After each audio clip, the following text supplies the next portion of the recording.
The heart rate monitor didn't beep. It shrieked, a single high-pitched tone that signaled death.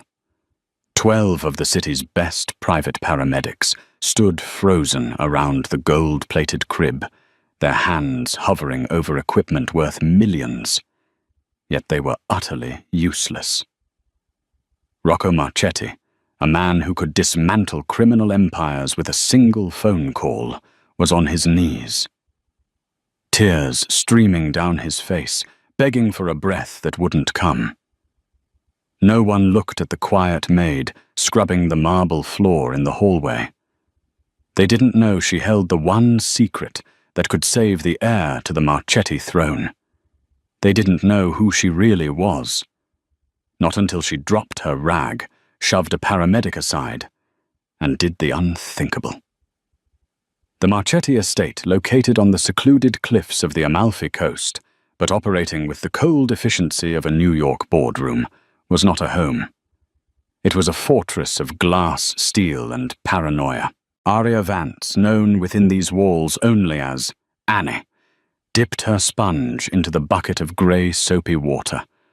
Her hands, once insured for $5 million, each were now red-chapped and smelling of lemon bleach.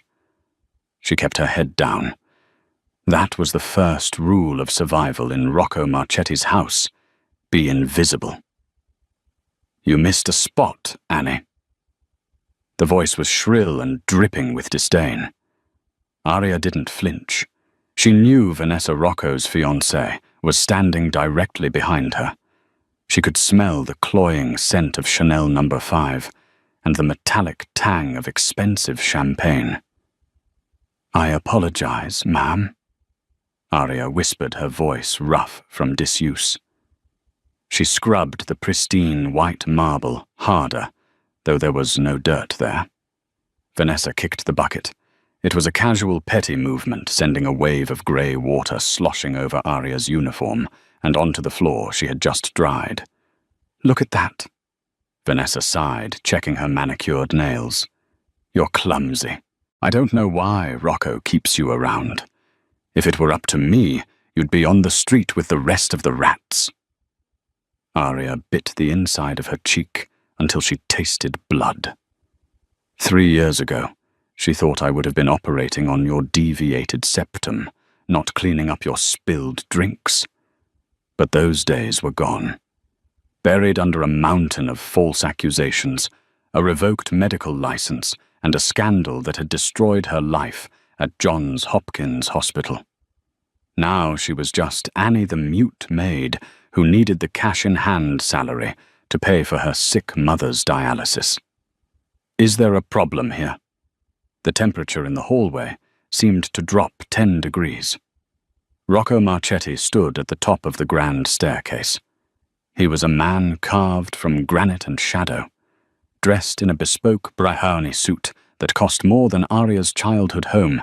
He radiated a dangerous, predatory energy.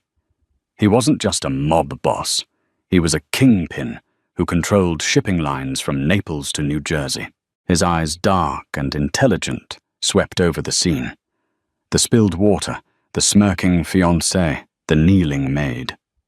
"No problem, darling," Vanessa said, her voice instantly transforming into a purr.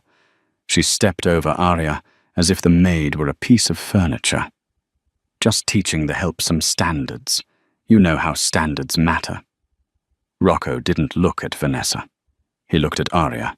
For a second, Aria felt a jolt of panic. Did he recognize her? Had he seen the news articles from 3 years ago? The angel of death surgeon. But Rocco just looked at the wet floor.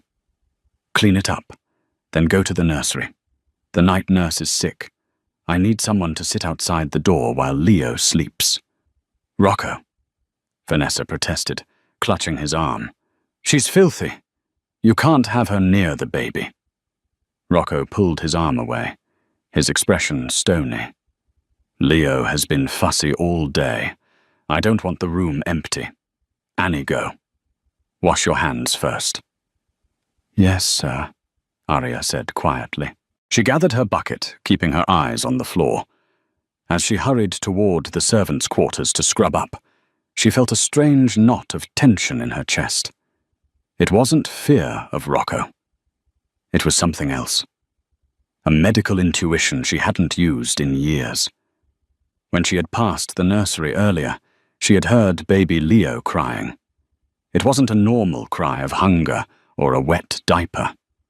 It was a high-pitched, breathless wheeze. Stridor. She had recognized it instantly, but she had forced herself to keep walking. She was a maid. Maids didn't diagnose the boss's son. Maids didn't speak unless spoken to. But as she washed her hands with antibacterial soap scrubbing until her skin was raw, the sound of that wheeze replayed in her mind. Something is wrong, she thought. Something is terribly wrong. The nursery was larger than most apartments. It was painted in soft creams and golds, filled with toys that had never been touched. In the center of the room stood a crib made of hand-carved mahogany. Arya sat on a stiff wooden chair by the door, her hands folded in her lap. The house was quiet, save for the distant murmur of security guards patrolling the perimeter and the rhythmic ticking of a grandfather clock. Inside the crib, 6-month-old Leo was sleeping, or at least that's what it looked like. Rocco entered the room 20 minutes later. He had removed his suit jacket and loosened his tie, looking less like a kingpin and more like an exhausted father. He walked to the crib, his hard features softening as he looked down at his son. "He's quiet," Rocco whispered more to himself than to Arya. "He's been screaming for 2 days." Arya didn't speak. She watched Rocco's back. She watched the way his shoulders slumped. He loved this child. That was the only redeeming quality she had seen in the ruthless crime lord. Since Leo's mother, Rocco's first wife, had died in childbirth, Leo was the only thing that mattered to him. Vanessa was just a decoration. Leo was his heart. Rocco reached down to stroke the baby's cheek. He froze. "Leo." The single word hung in the air, heavy with sudden dread. Rocco touched the baby again, then shook him gently. "Leo, wake up." Arya stood up. Her training kicked in before her brain could stop her. She took a step forward, violating the unspoken rule of distance. "Leo!" Rocco's voice rose to a shout. He scooped the baby up. The child was limp, a rag doll. His skin was a terrifying shade of pale blue, tinged with grey around the lips. "Sir," Arya said, her voice trembling.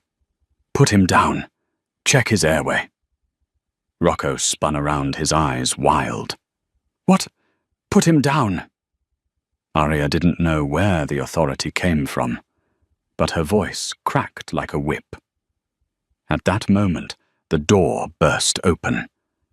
Vanessa rushed in, followed by Bruno, the head of security. "What's happening? I heard yelling," Vanessa shrieked. "He's not breathing!" Rocco roared, clutching the limp infant to his chest. "Bruno, get the medics now! Get the private team." Bruno spoke into his radio, barking codes. The house erupted into chaos. Alarms blared. But amidst the noise, Arya saw the details the others missed. She saw the slight swelling around the baby's eyes, the rash creeping up his neck. Anaphylaxis, no too slow. Poisonfuhl. Aspiration. "Give him to me," Arya said, stepping closer. "Get back." Vanessa shoved Arya hard, sending her stumbling into the wall. "Don't touch him, you dirty stray. You probably did this." "Vanessa, shut up," Rocco yelled. He laid Leo on the changing table, his hands shaking so violently he could barely undo the onesie. "Come on, Leo. Come on, fight, little man." The paramedics arrived in under 3 minutes. They were an elite private team on retainer for the Marchetti family, paid specifically to handle gunshot wounds and discreet surgeries.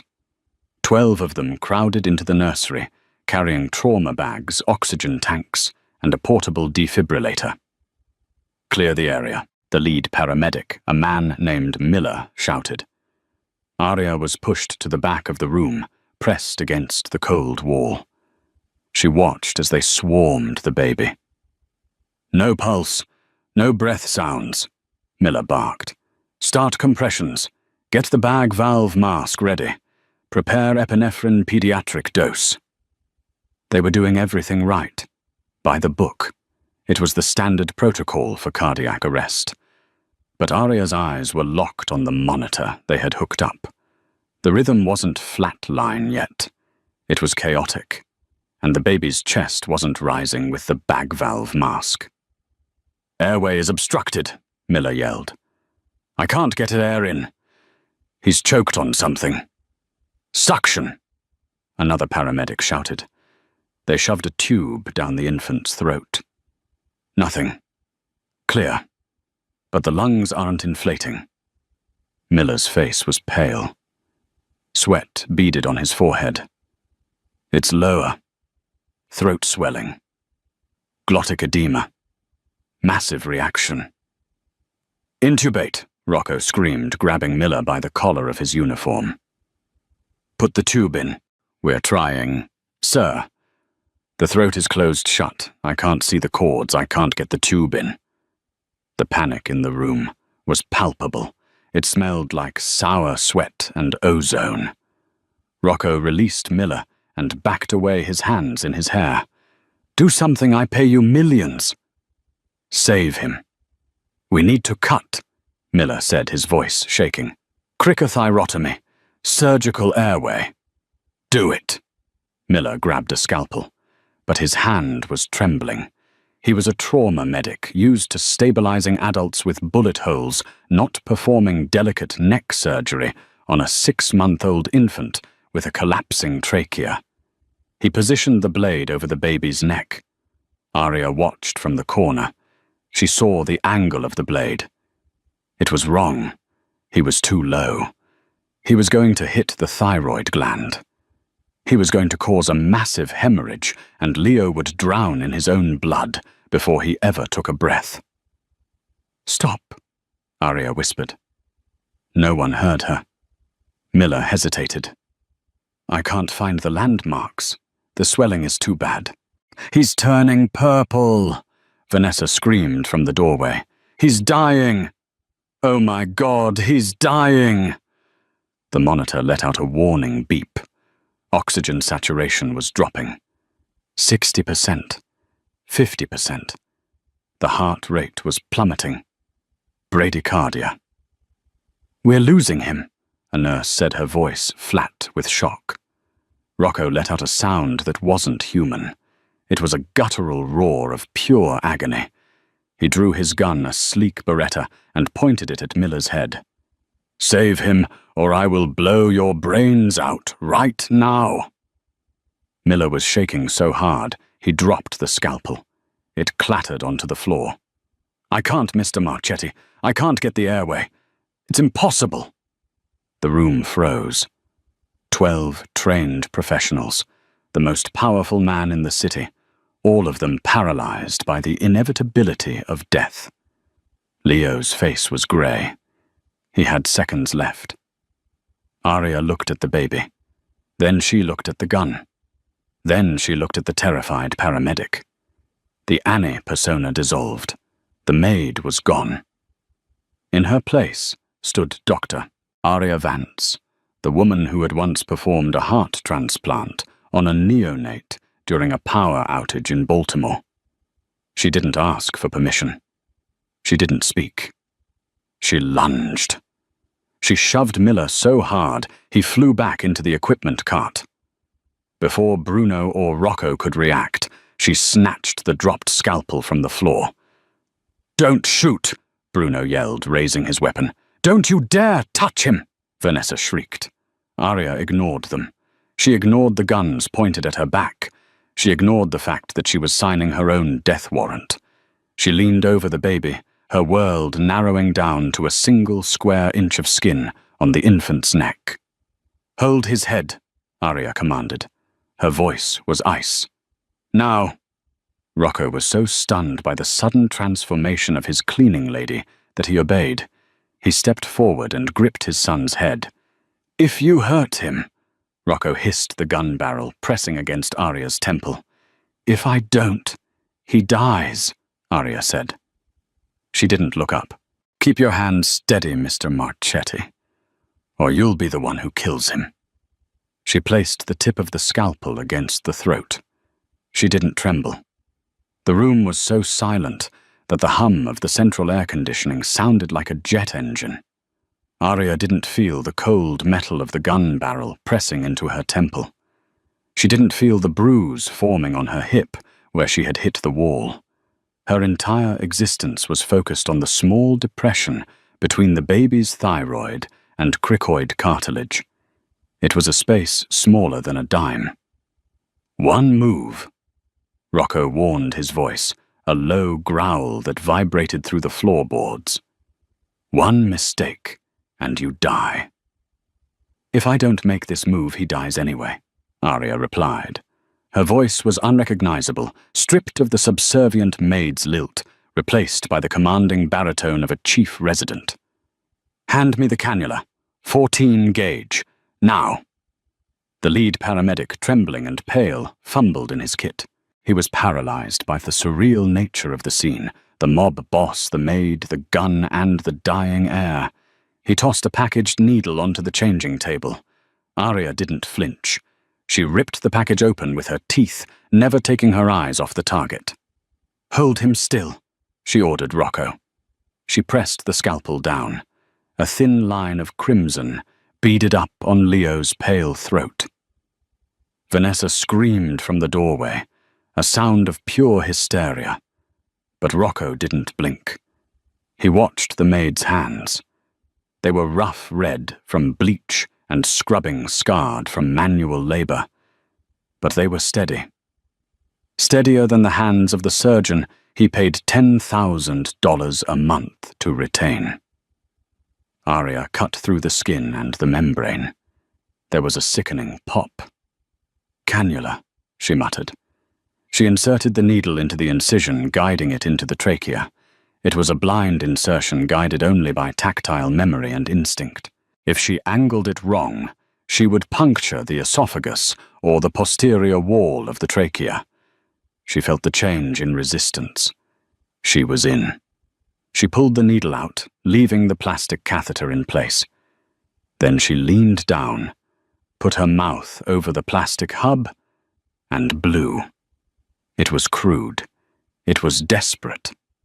But it was effective. Leo's chest rose. A collective gasp went through the room. Oxygen! Arya barked, snapping her fingers at the paralyzed medical team. Attach the bag to the hub. Now 100% flow. The paramedics scrambled like frightened children.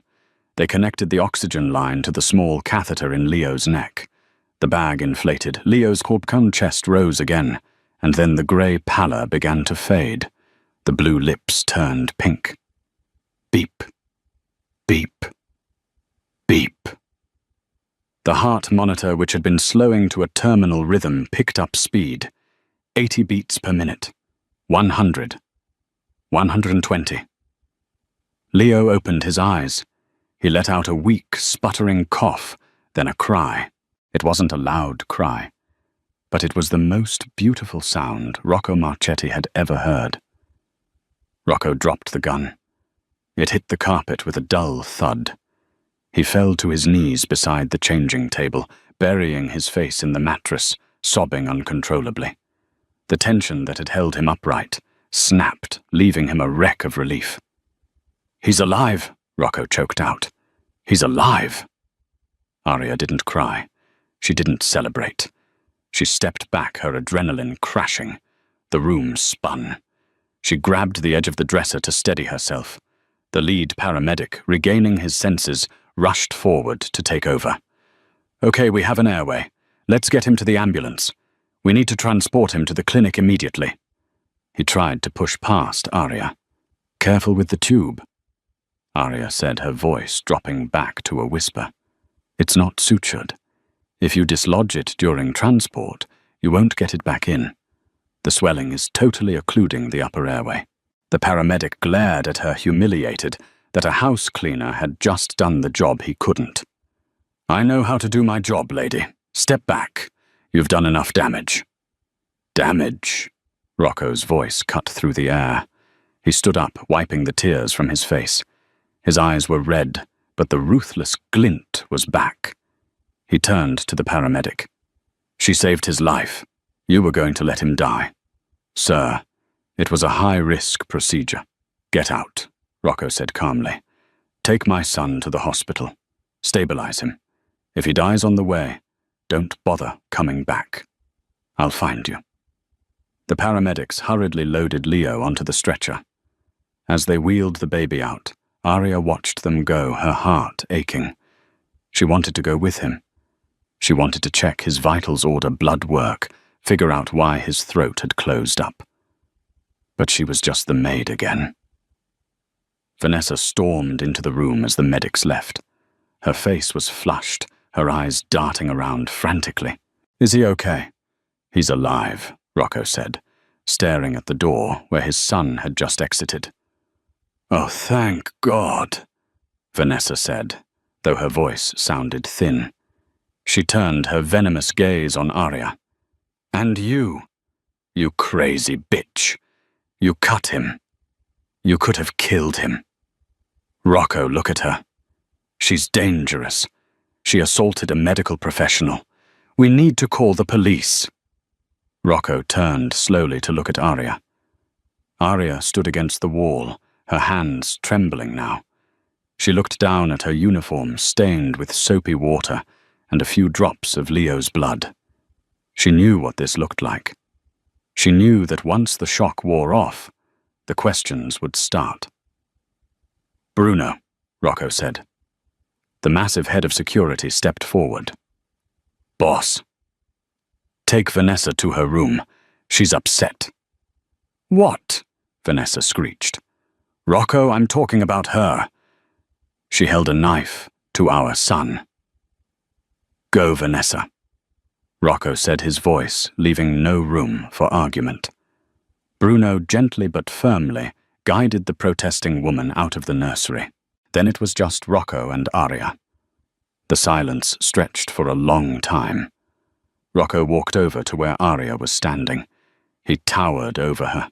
He smelled of expensive cologne and fierce sweat. He reached out and took her hand, the one that had held the scalpel.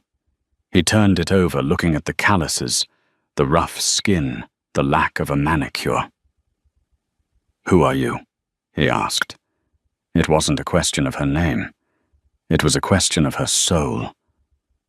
I'm Annie, sir. The maid. Rocco squeezed her hand hard enough to hurt.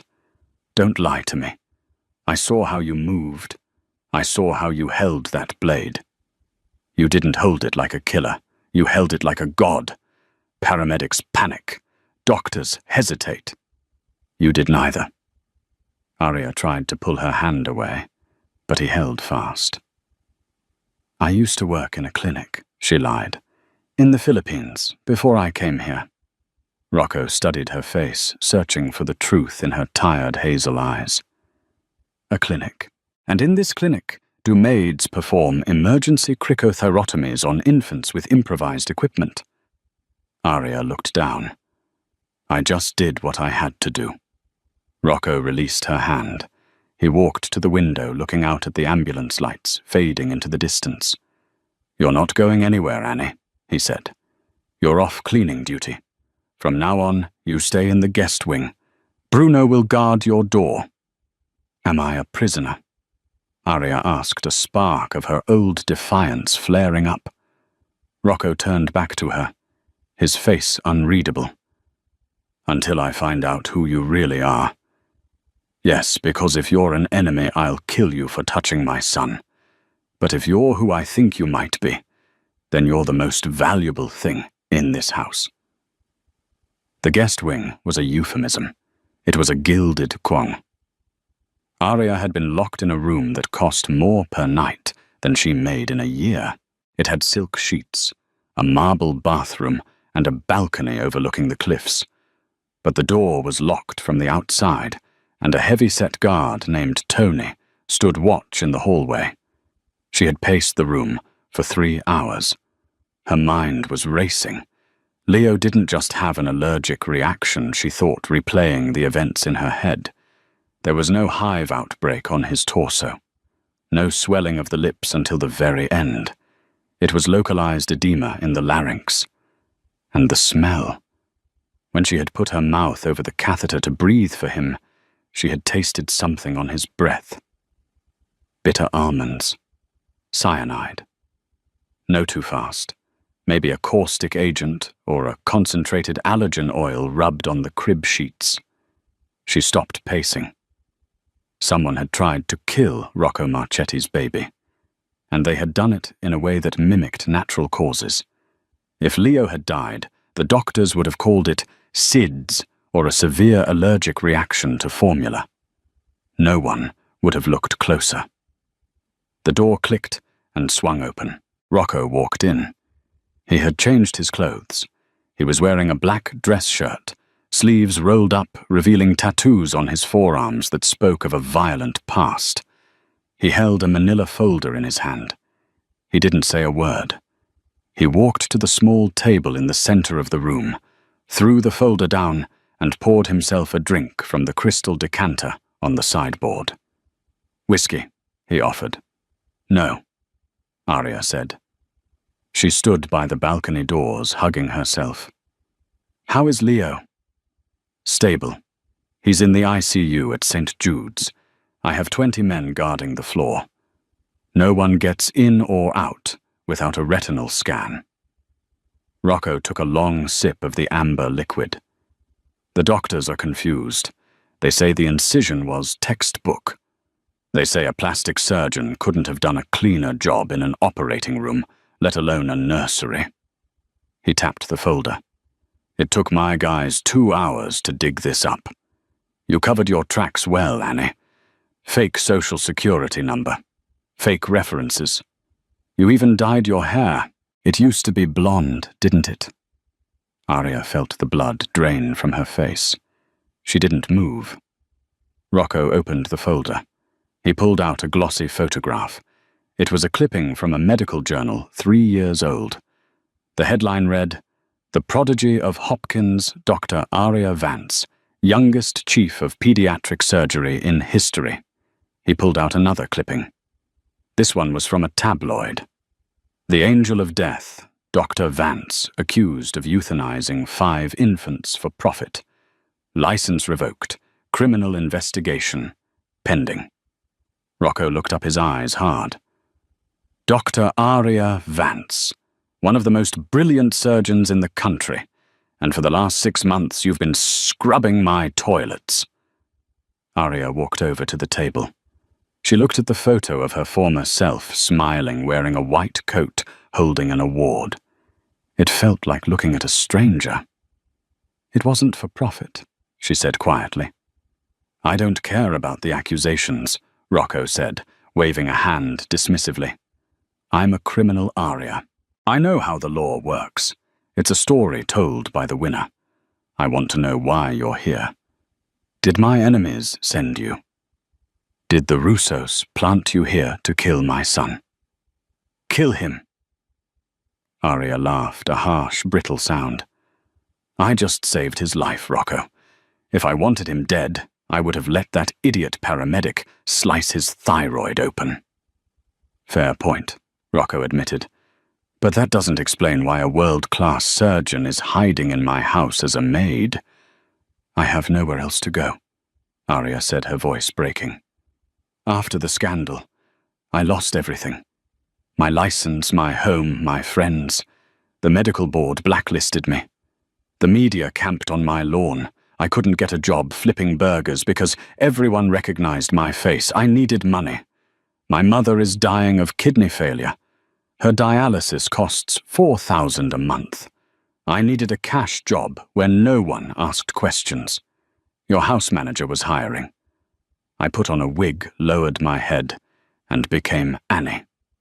She looked at Rocco, her eyes wet. I didn't want trouble. I just wanted to save my mom.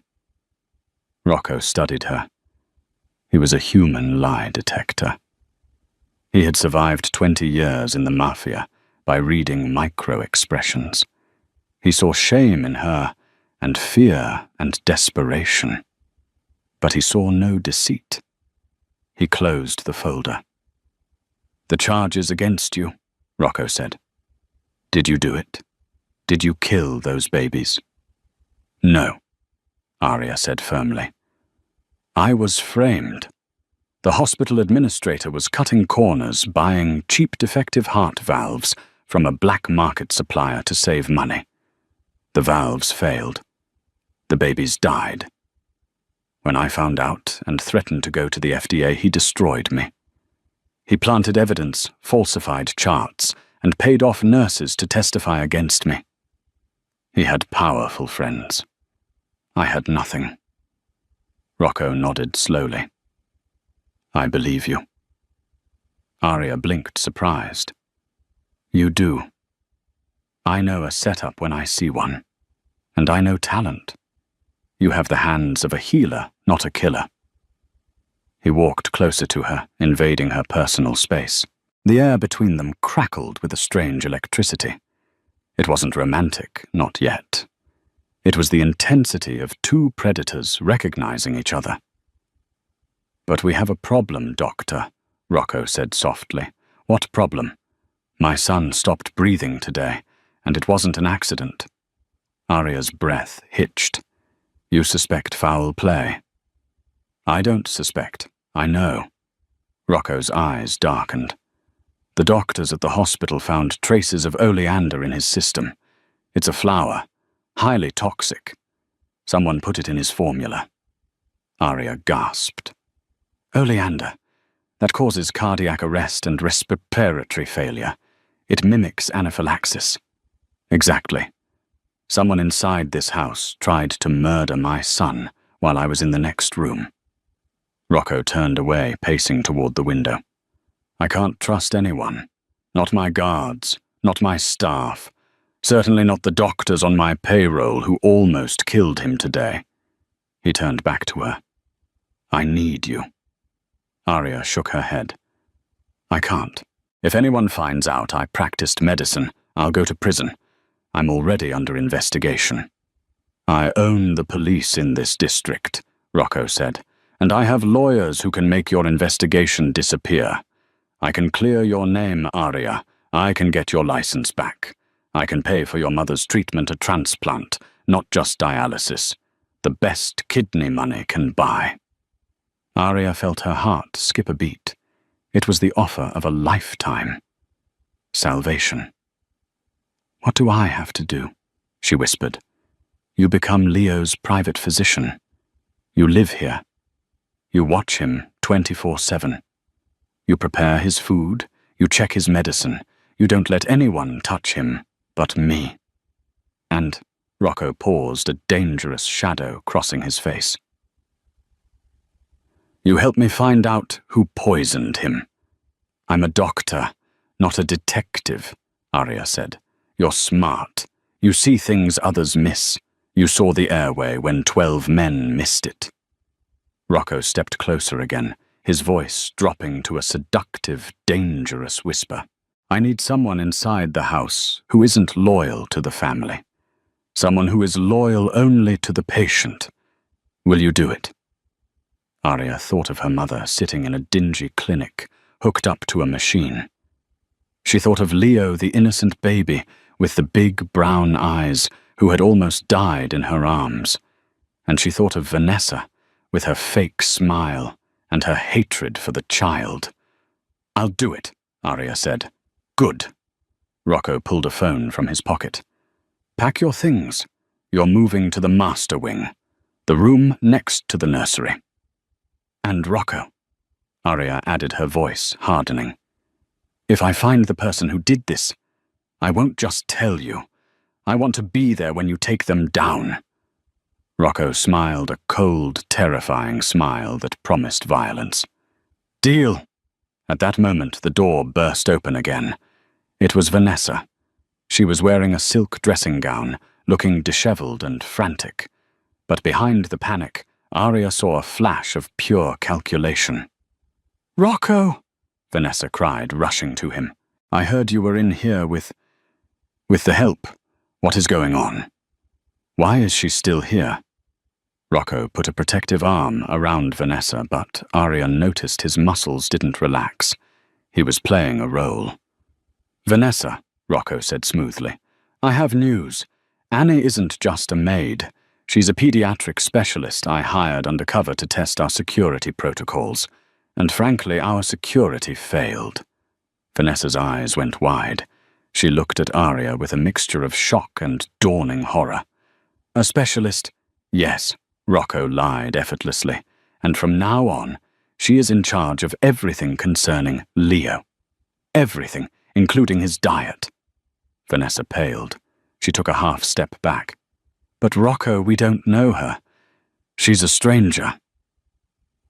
"She saved his life, Nessie," Rocco said, his voice dropping to a chill. "Which is more than I can say for anyone else in this house today." Vanessa glared at Arya. It was a look of pure hatred. In that look, Arya saw the confirmation of her darkest suspicion. Vanessa wasn't just a wicked stepmother.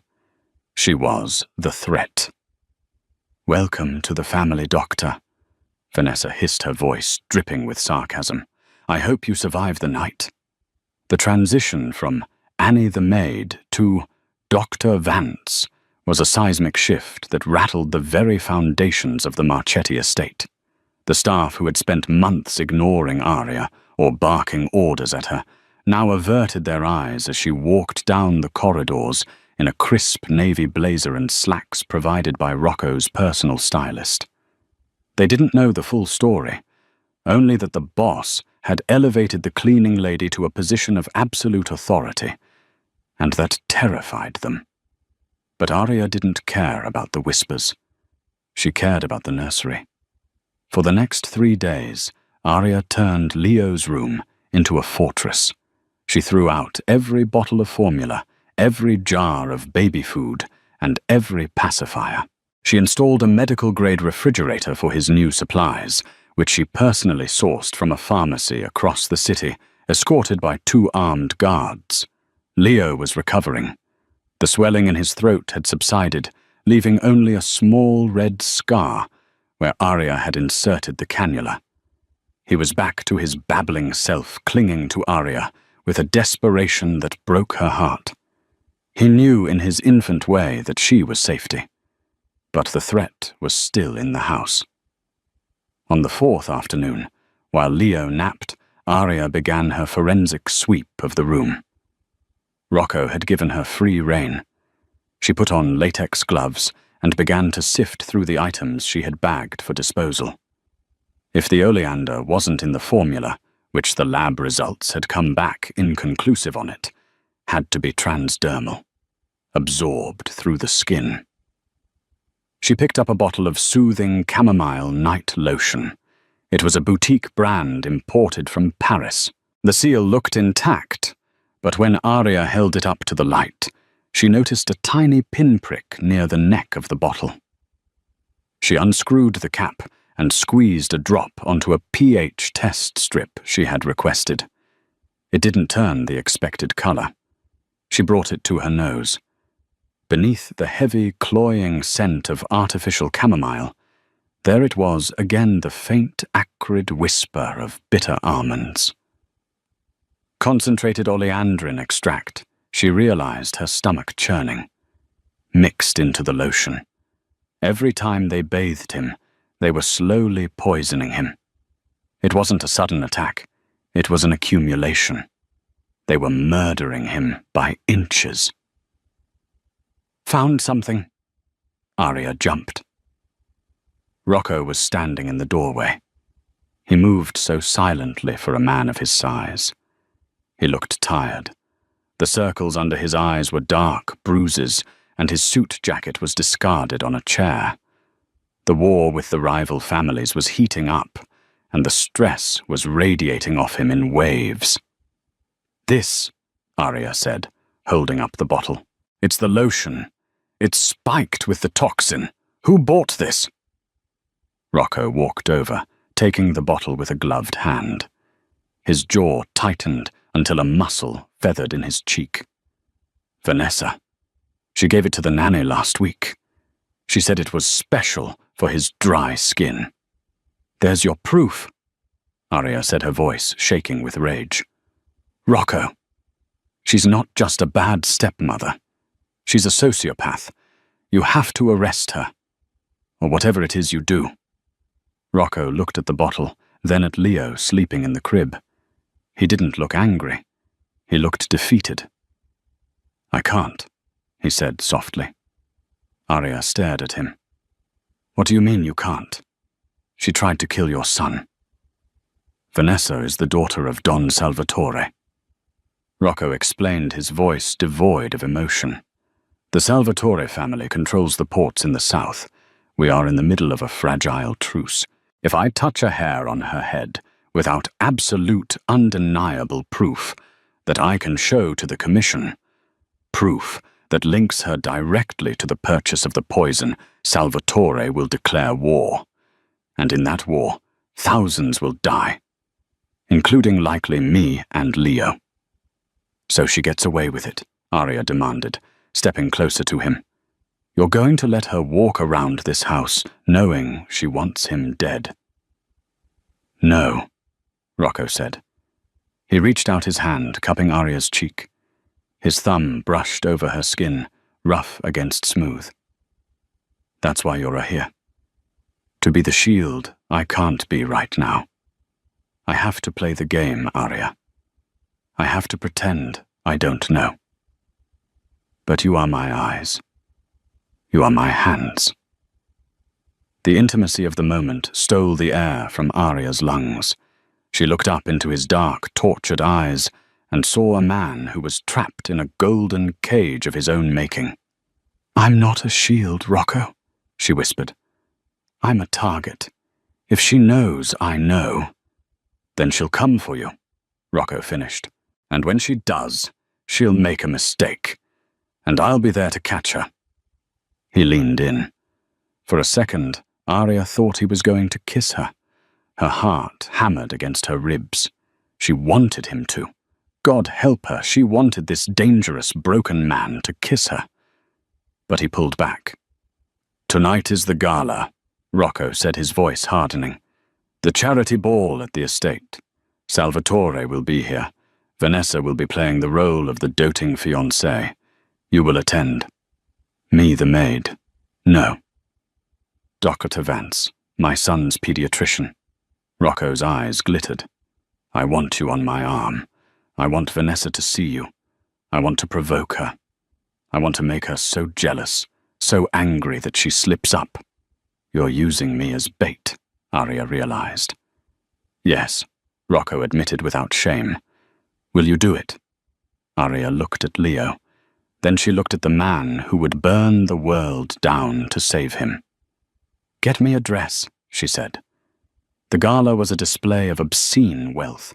The ballroom was filled with men in tuxedos who had killed for their fortunes, and women in diamonds who looked the other way. The air smelled of expensive perfume, cigars, and fear. Arya descended the grand staircase wearing a gown of emerald green silk that Rocco had provided. It hugged her curves in ways her maid uniform never had, slit high up the thigh, revealing heels that clicked sharply on the marble. She wore no jewelry except for a simple pair of diamond studs, a gift from Rocco an hour ago. The room went silent as Rocco met her at the bottom of the stairs. He took her hand, placing it on his arm. "Don't look down," he whispered. "Look them in the eye. You're not a servant anymore. You're the queen tonight." Across the room, Vanessa stood with her father Don Salvatore, a corpulent man with eyes like a shark. Vanessa was wearing red.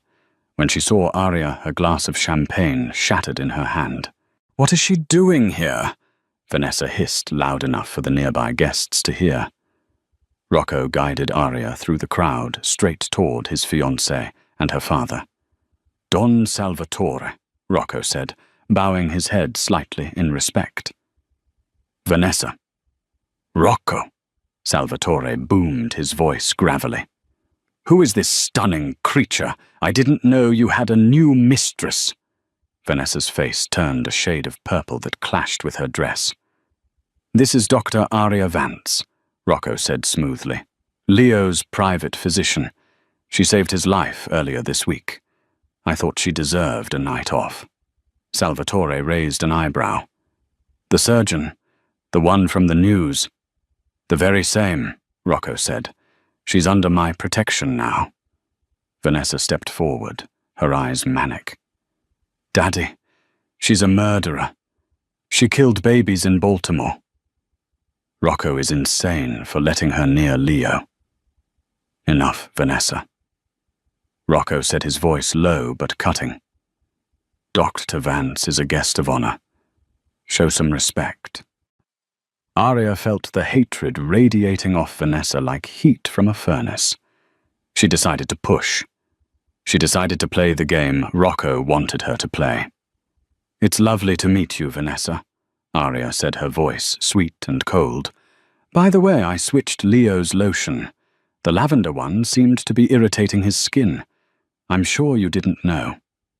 Vanessa froze. Her eyes locked with Aria's. In that split second, the confession was there. She knows. I don't know what you're talking about, Vanessa stammered. Of course not. Aria smiled. Just a medical observation. Rocco squeezed Aria's arm. It was a signal. Good job. But the victory was short-lived. Halfway through the night, chaos erupted. But it wasn't the kind Aria expected. It wasn't a gunshot or a scream. It was a text message that went out to every phone in the room, simultaneously. A distinct ping, ping, ping echoed through the ballroom as 100 guests checked their phones. Aria checked hers. It was an anonymous blast. Attached was a video. The video showed Aria 3 years ago in the hospital ICU. But the audio was doctored. It showed her leaning over a dying infant, and a voice clearly AI-generated to sound like her said, "Just inject the potassium. Let's get this over with. I have a dinner reservation." A collective gasp went through the room. "She's a monster," a woman screamed, pointing at Aria. "Get her out of here," a man shouted. Vanessa stepped forward, a triumphant smirk on her face. "See, I told you she's a psychopath.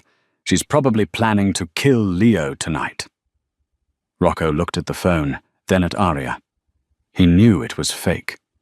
He knew it was a deep fake, likely orchestrated by Vanessa's team to discredit the witness. But the crowd was a mob, and Don Salvatore was looking at Rocco with narrowed eyes. "Rocco," Salvatore rumbled, "this is bad business. You have a child killer in your house, disrespecting my daughter." "It's fake," Rocco said, his voice straining to be heard. "Doesn't matter," Salvatore said. "Get rid of her, or the deal is off." Rocco was cornered. If he kept Aria, he lost the alliance. If he lost the alliance, the war started. Aria looked at Rocco. She saw the calculation in his eyes. She saw the pain. "I'll go," Aria said, stepping back. "I'll leave." "No," Rocco said. "Rocco, you have to," Aria whispered. "For Leo. If they go to war, Leo dies." She turned and ran. She ran through the crowd, past the judging eyes, past the smirking Vanessa, and out the terrace doors into the garden. She made it to the fountain before the tears came. She had lost again. Vanessa had won. But as she stood there, shivering in the night air, she heard a sound that made her blood freeze. It wasn't a footstep. It was the click of a radio. "Target is isolated in the garden, north sector.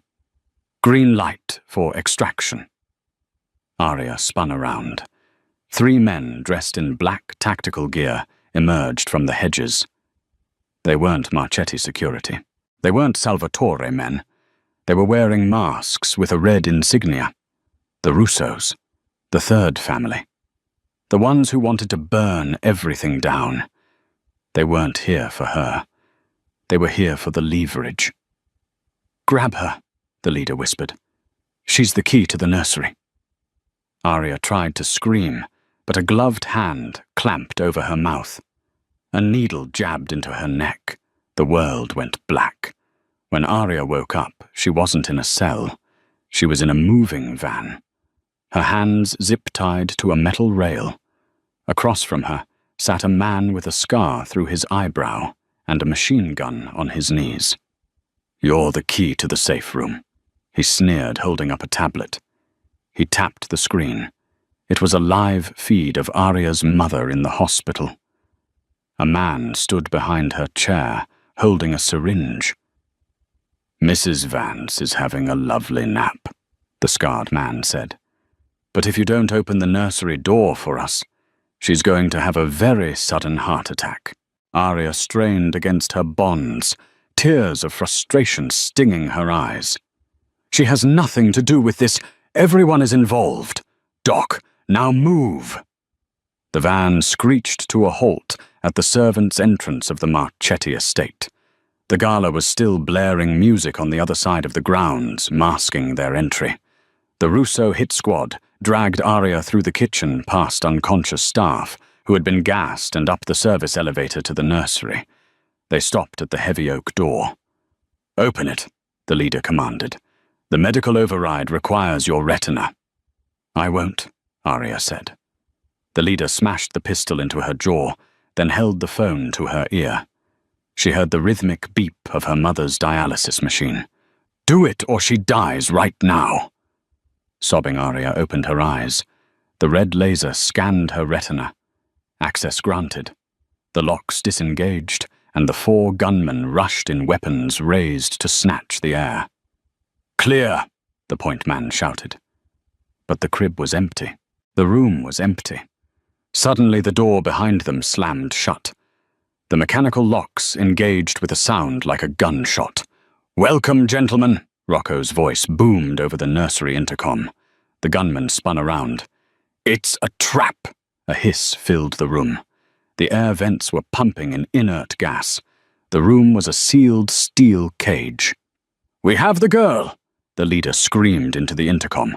"We have your doctor. Open the door, or we kill her." There was a long, agonizing pause. "I know," Rocco said, his voice cracking slightly. "I'm sorry, Arya." Arya looked up at the camera in the corner. The realization hit her like a physical blow. Rocco had staged the fight with Salvatore. He had sent her into the garden, knowing she would be taken. He had used her as a human key to lure the hit squad into this trap. "You bastard!" the leader screamed, raising his gun at Arya. "If we die, she dies first. Get down!" The shout came from the changing table. The top exploded upward, and Bruno, the head of security, emerged from a hidden compartment wearing a gas mask and wielding a shotgun. Boom! The leader went down instantly. Arya threw herself to the floor as the room erupted into chaos. Gunfire ricocheted off the reinforced walls. Bruno pumped the shotgun, taking out a second man. The last surviving gunman, realizing he was trapped, turned his weapon on Arya. "You set us up," he fired. The bullet grazed Arya's shoulder, burning like a hot iron. She scrambled back, grabbing a pistol dropped by the dead leader. She had never fired a gun in her life. She was a healer, not a killer. But she thought of Leo, and she thought of her mother. She didn't aim. She just squeezed. The bullet hit the gunman in the knee. He went down, screaming, and Bruno finished him with a blow from the shotgun stock. The door hissed and unlocked. Rocco stood there, holding Leo in one arm and a gun in the other. He rushed to Arya, handing the baby to a guard. Arya. He fell to his knees, checking her bleeding shoulder. God, I thought Bruno would be faster. Arya pulled away, her eyes cold. You used me. You risked my mother. Your mother is safe, Rocco said quickly. I secured her hospital room hours ago. The video was a recording. He tried to reach for her again. I had to catch them, Arya. I needed to know who the mole was. He turned to the gunman, writhing on the floor.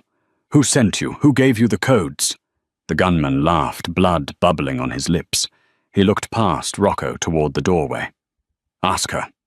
Rocco turned.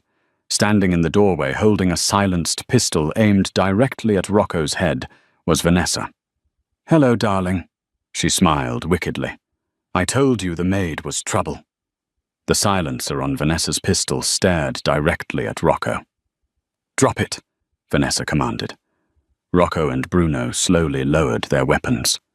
Why? Rocco asked, his voice shattered. I gave you everything. You gave me a ghost. Vanessa spat, stepping over the body of the gunman she had hired. You're still in love with your dead wife. The Russos offered me something real, the shipping routes. All I had to do was give them the air, and the Empire would be mine. She shifted her aim toward Arya. But now the narrative changes. The crazy, disgraced surgeon kills the boss and his son, then takes her own life. We'll start with the suicide. Vanessa pulled the trigger. Rocco moved faster than thought. He threw himself in front of Arya. The bullet slammed into his chest, driving them both to the floor. Rocco! Arya screamed, her hands instantly slick with his blood. How touching! Vanessa sneered, walking closer for the kill shot. Romeo and Juliet. She stepped forward, but her heel caught on an IV tube. Arya, pinned beneath Rocco, saw her chance. She grabbed the scalpel she had dropped during the ambush. With the precision that had made her a prodigy at Hopkins, she threw it. The blade embedded deep into Vanessa's calf. Vanessa shrieked, her leg buckling. Before she could recover, Bruno launched himself at her, delivering a thunderous blow to her temple with the butt of his shotgun. Vanessa went limp. Rocco, look at me, Arya gasped, tearing open his shirt. Pink froth bubbled on his lips. No hospital, he whispered, his skin turning grey. I don't need a hospital, Arya declared, her fear replaced by cold surgical focus. Bruno. The trauma kit. Bruno tossed the bag. Arya saw the sucking chest wound. He was drowning in his own blood. She grabbed a large bore needle. This will hurt, she said, and drove the needle between his ribs. Air hissed out a pneumothorax, relieving pressure. Rocco gasped, dragging in a life-saving breath. Stay with me, Arya commanded. I love you, Rocco whispered before darkness took him. 6 months later. A framed newspaper article hung in the study. Medical board reinstates Dr. Arya Vance, hospital administrator indicted for fraud. Arya stood on the balcony, watching the sunset over the Amalfi coast. She wore white silk, not a maid's uniform. You're thinking too loud, a voice said. Rocco joined her. He moved stiffly, favoring his healing chest, but he was alive. He wrapped his arms around her. Thinking about the hospital.